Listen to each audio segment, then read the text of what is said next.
attention. What's up? I wanted to share this. This is probably the greatest thing I've seen all year, and I think everyone should watch it. I really do. What's interesting is my anecdotal legal experience suggests otherwise. In 20 years of practice, I've had over 100 men take a paternity test, like Jerry Springer. Seriously, do you know how many were wrong in predicting their biological relation to the child? 2. This shocked me and taught me my third lesson. Fathers, too, have a genetic bond and instinct about their children from infancy. Forget where you are for a moment, seriously, and close your eyes. I'd like to ask you to feel. Think about your childhood. Picture your father, his smiling eyes, his strong hands. Hear his deep voice. What did you love about your dad? Did he throw you high into the air? Teach you to ride a bike? Carry you home when you got hurt? Push you when you tried to give up? What did it feel like to have a daddy? Secure, fun, challenging. Now, go back in your memories and erase your father from every scene. This is what the other 40% of people's childhoods look like. Just under half the people listening to me, including my own 12-year-old son, felt sad, angry, or blank during the peak of your joy while playing along. Eye-opening, isn't it? Nearly 2 of every 5 children in America are growing up without their fathers, or 17 million, according to the 2016 census. Other sources estimate as many as 30 million. In 2011, I joined the board for a local charity called Nevada Youth Empowerment Project, or NYEP. NYEP is a housing program for homeless girls ages 18 to 24. As board president of this small charity, I've been closely involved and gotten to know the girls and their tragic stories over the years. Hundreds of otherwise homeless girls have come through our program. Their backgrounds and what they have endured would haunt you. Do you know the one thing all of these girls have in common? They all come from fatherless homes.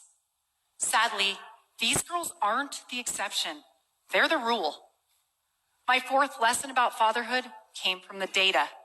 According to the Center for Disease Control, children from fatherless homes account for 90% of all homeless and runaway kids, 71% of high school dropouts, and 63% of youth suicides.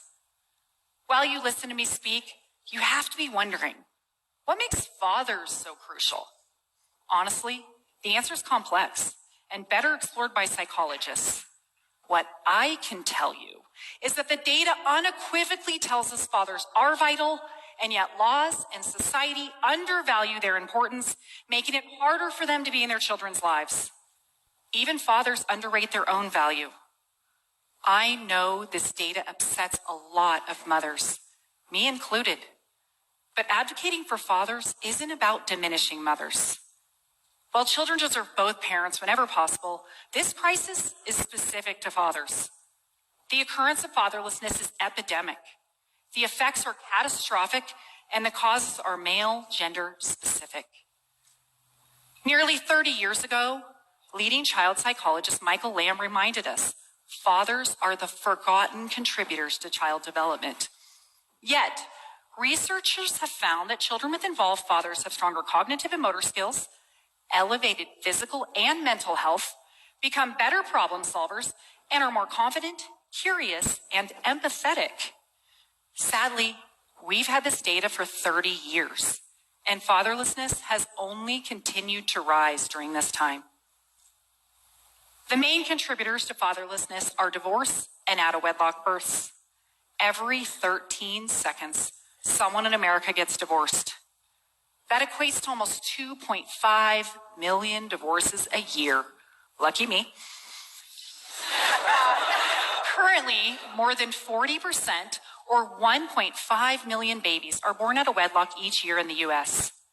And this brings me back to the first and most significant thing that my career has taught me about fatherhood. Family court is one of the critical places where fathers are disadvantaged, and this hurts kids.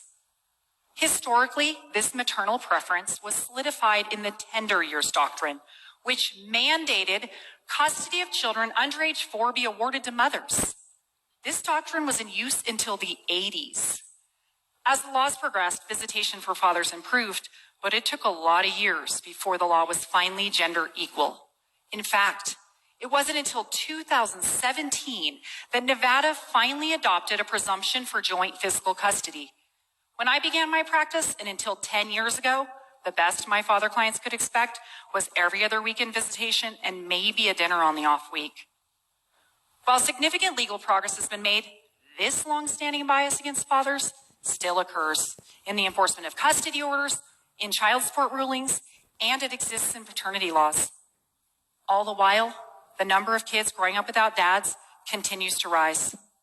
Between 1960 and 2016, the percentage of children growing up with just mothers nearly tripled, from 8 to 23%. Paternity laws desperately need more reform to protect the 40% of children born out of wedlock each year in the U.S.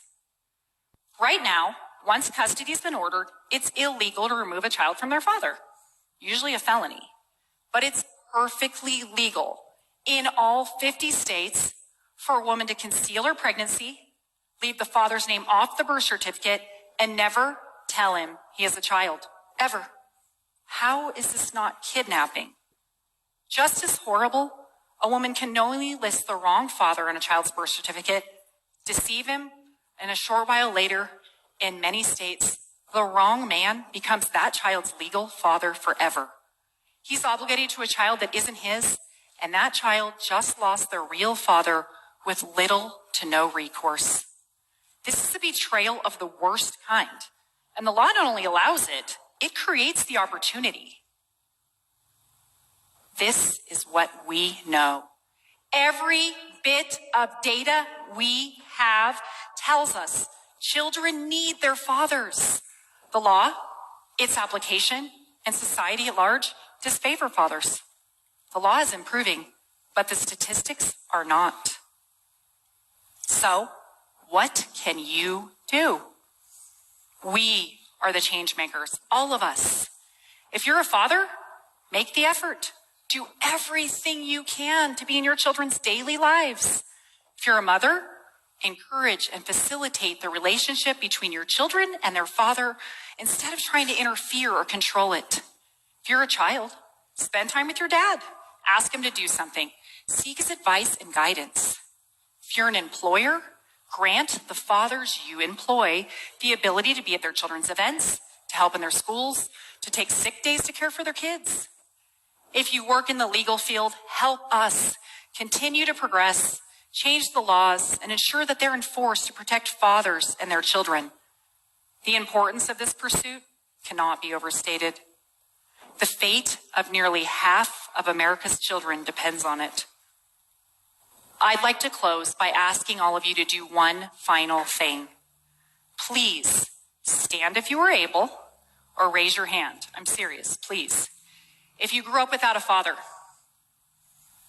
if you raised or raising a child without a father, or if you are a father who's been separated from your child. Now, look around. The people really affected by fatherlessness. Really, look. Those of you standing and raising your hands aren't numbers. You're real, living, and feeling humans. You're the children scarred by fatherlessness. Now let me tell you who can't stand. The 1,000 fatherless children who were murdered last year. The 3,000 fatherless children who died from drugs.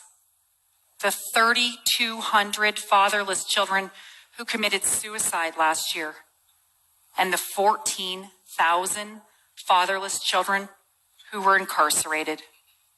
Everyone, please stand for them and do everything you can to help the remaining 17 million fatherless children avoid these fates. Thank you.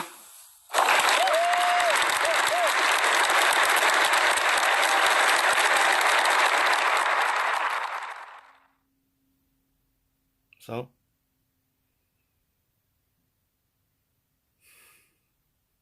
think about that.